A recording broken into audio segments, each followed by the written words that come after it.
Hello guys, I am back in the world of ARK Survival Ascended. Right then, so I am going to be hunting down resources on the Scorched map.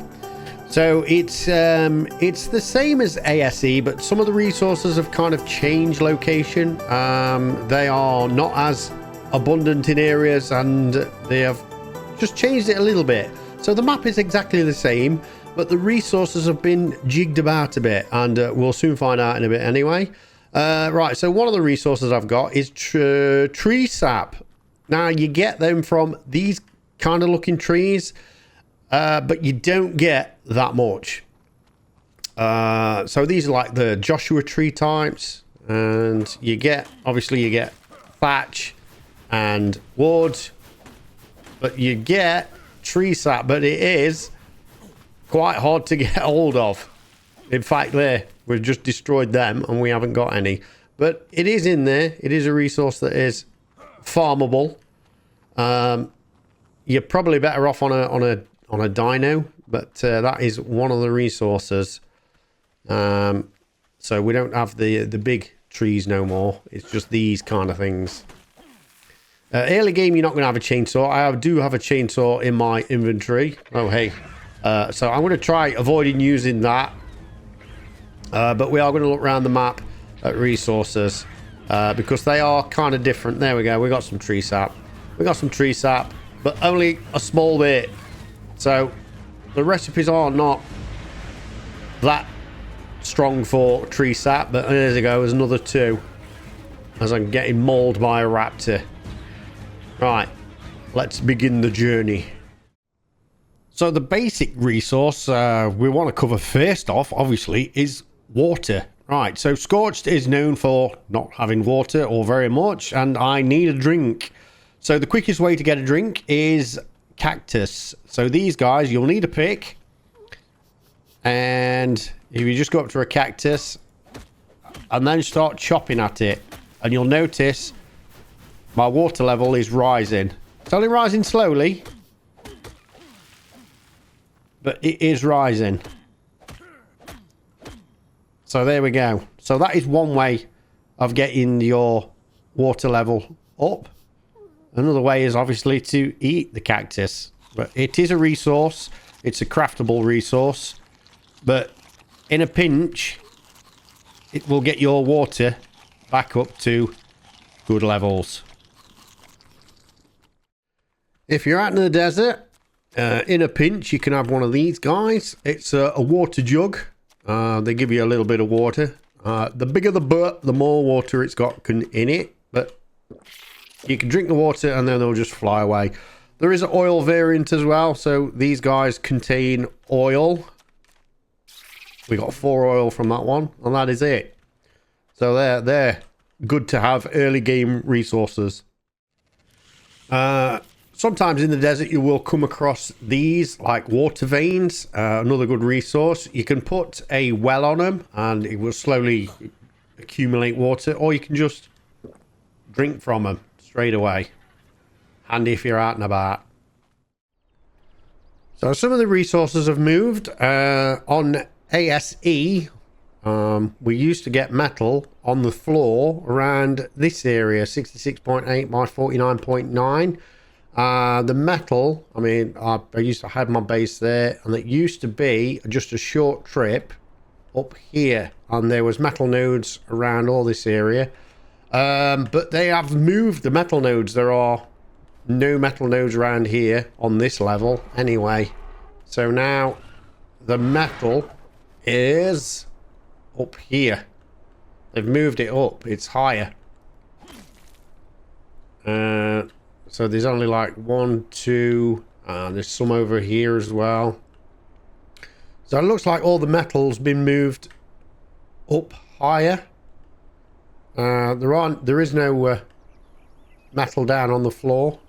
Even the river rocks where there used to be some river rocks. Even that's disappeared as well. So there are none around here at floor level. So early game, you are not going to get any metal from this area. 78 and 58.3. That used to be a good place to come for crystal and sulfur, but there is none around this area. Again, it was not too far from my base. My base was up there, and I used to come down here and get a few resources around there. So best place early game, I'd say for metal would have to be around this spot. Again, it's a very dangerous spot. There are Carnos, Sabers, and everything in the area. So 79.4 by 37.3. We've got the Joshua trees for sap. Let's just have a look at that. So these kind of trees produce sap. Oh, well, they do in some quantities. There we go. Look, metal nodes on the floor. So there's a few metal nodes on the floor around there. So we've got tree sap, metal, the other things as well. Let's just scoot up a bit. Again, it is a dangerous area, orgies and such like. We can go across this path. There is more. There is metal, crystal, pockets of metal, and more metal as well. More metal. So there's quite abundant. So early game, if you don't have a flyer, this is probably one of the best spots for collecting resources, but also the most kind of dangerous one because it is in the desert. So we are in this kind of area. So continuing in the same sort of area, presuming you have a flyer again, 80.4 by 35.8. It's the same area that we just had a look at.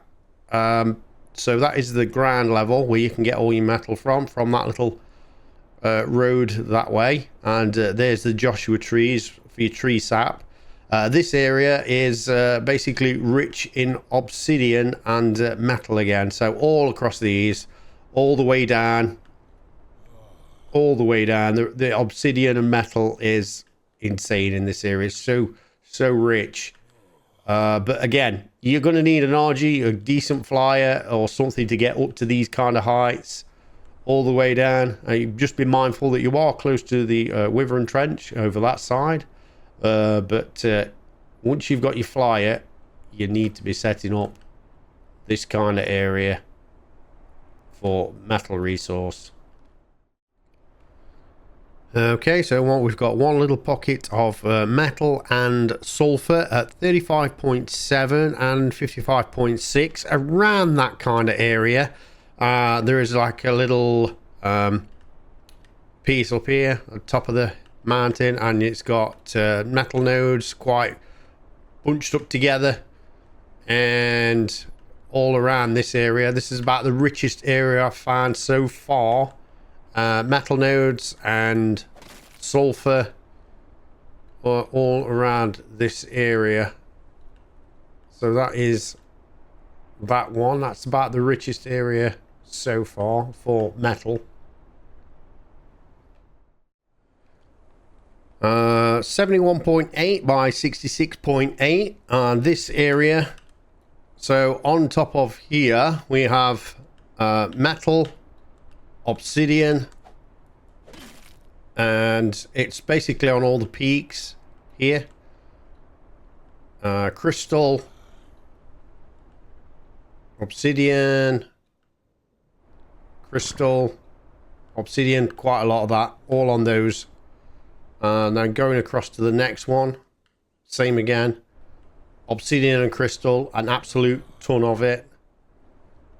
And same pretty much on every peak, on every one of these. So those resources are in abundance up here. Moving down a bit again, all over. But when we go to the lower level, there used to be quite a bit of metal around these bits, all the way around. There is none.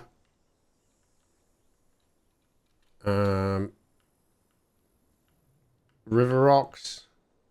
There's no river rocks. just normal rocks where we get sand and stone.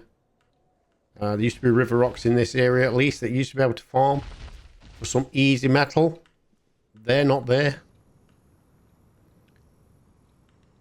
So yeah, so all resources have been kind of moved. Okay, we're out in the desert at 66.2 and 9.3, but to be fair, it's basically like these little bits that you see in the desert itself. So you can see the vastness, and then all of a sudden you'll see like little islands or little bits popping up, oases if you like, little oases. So that has your salt. What if we can get on it? So this is salt, a good preservative material. So that is salt. Pretty much all the pockets are going to have either explorer notes or salt again. So that one's salt. Let's just move up. That one's probably an explorer note. It is. So explorer notes normally come with like a little structure. So early game, you want to be looking for loot drop. So that is in this area. 73.8 by 12.1. And let's have a look at the quality, because when these was laughable when these first came out. Oh, we're not level 80. When we first came out, it was basically scuba gear. It was full of scuba gear because there was deep sea loot drops, and they didn't change it for absolutely ages. Right, anyway, moving on. So potentially explorer note. Yep, there we go. Explorer note. Potentially. It's not every single one, but it's the resources. So it's these and sulfur. Oh, there we go. There's a land dude.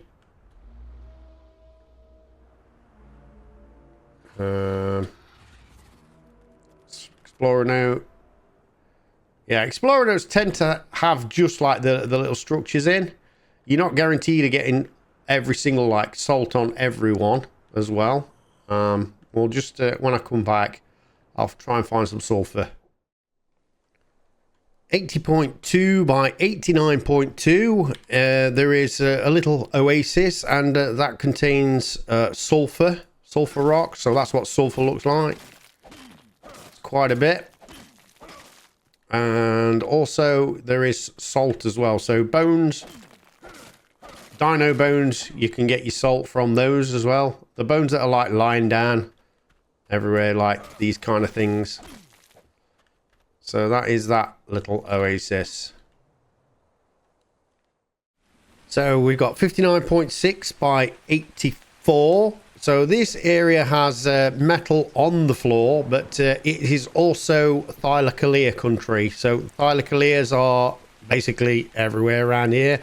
A few other nasties as well, but metal is available at ground level, so you don't have to fly up to the bottom. But it's got quite a bit on.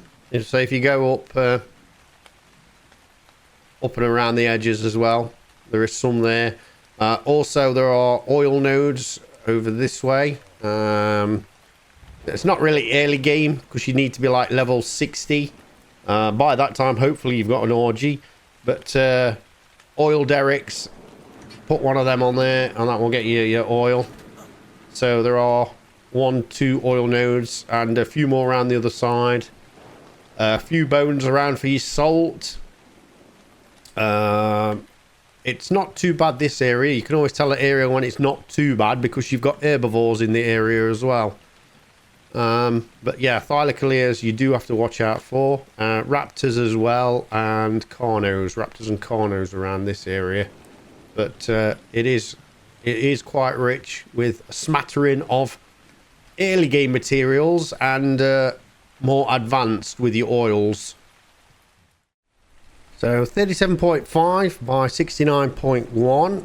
It's pretty much the same area. So we came from that area around there, and it's basically right near Green Hobby. So just opposite is the exact same, basically mirrored outlet. So you've got oil nodes, metal along the floor, equal amount of danger. You've got Rexes, Thylacolea, and all those dangers as well. So an area not for real early game resources, but there are lots of stuff to be had if you're brave enough. Right then, so this is Red Obby. Well, if you don't know where Red Obby is, it's the big red glowing thing in the sky, but they're the coordinates, 71.4 by 38.8. And what we are going to be looking for is silica pearls. So there we go. The best way to get them really is that, your whip. So you can just run around, whip this area. They're everywhere. There's a ton of them in this area. So there we go. And the whip, let's just have a look at that. Whip is level 20, so early-ish game. You can still farm by hand, but obviously having a whip is a godsend when you're in this land, because you can just whip everything, just run around, gather as you go. So yeah, there we go. Lots of silica pearls. Alright, next area is Blue Obby. So we are there, 16.5 by 33.9. This one's a little bit more harder because you've got like the haste to contend with, unless you've got it on or off, but they are in here. Oh, there we go, look. You're gonna have to gather them by hand. And how much, depending on how much breath you've got. Obviously, I'm in creative mode at the minute, but they are in here. There we go. Look. I just don't want to let me get them, but yeah, there we go. Right, so they're in there. Pretty much, if you see any rivers or stuff, there are going to be some in there, but they are very like scarce. I mean, this area, the Red Obby is probably the best area to go because they're all around the edge. We've got some crystal there as well. But this area is pretty tame. There is not anything violent or crazy at this point anyway. Red Obby's got gators and everything that's a little bit more intense. But, right, so that's that one. Rivers in just in general, they might have one or two in there, but not that great. Right then, so the next resource you're going to need is black pearls. The only way to get black pearls on Scorched is by getting rid of these bad boys. They are big, and well, two of these, I haven't spawned these in, I just basically just dropped down and these guys came up. Right, so we get rid of you and you. Right, anybody else in the area? They don't tend to give up black pearls all the time, but we've got organic polymer, death worm horn, which is going to be important for taming mantises, and some gel. Right, what does the other one give?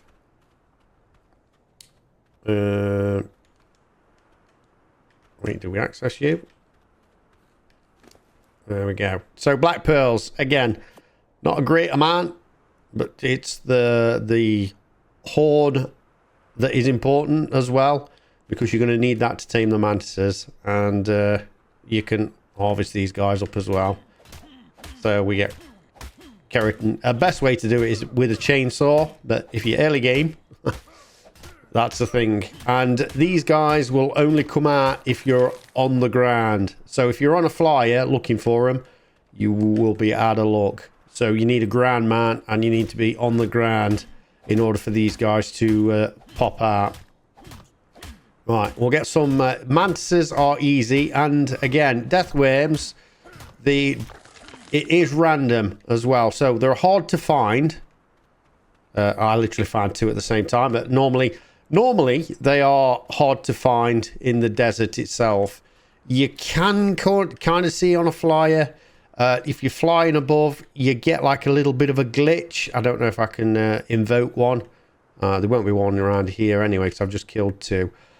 If you look at the horizon, you will get like a quick flash of a deathworm image. Then it's at that area. Then once you land, it will pop out. Okay, so I'm out in the desert, but these guys are pretty much everywhere in the outer desert part. So we need organic polymer, and that's what these guys produce. And just harvest these. They're pretty much like the penguins of the desert. You need the obviously organic polymer to craft your ghillie suit, and you need that to tame certain dinos in this world as well. So that resource is quite valuable. Right then, guys, I think we've covered the basic resources of Scorched here, from where to find them. Obviously, I haven't explored every single place that you can find them, but there's a lot of people out there looking in the same place as Scorched Earth and ASE, and it's not quite the same. I was quite surprised as well, because this is where I built my base, and I wanted to get some metal, and it wasn't there. Right then, guys, don't forget to whack a like on it, comment, subscribe, and I will be joining the boys for my new adventure in this wilderness. Right then, what's left me to do is to wave and see you in the new series.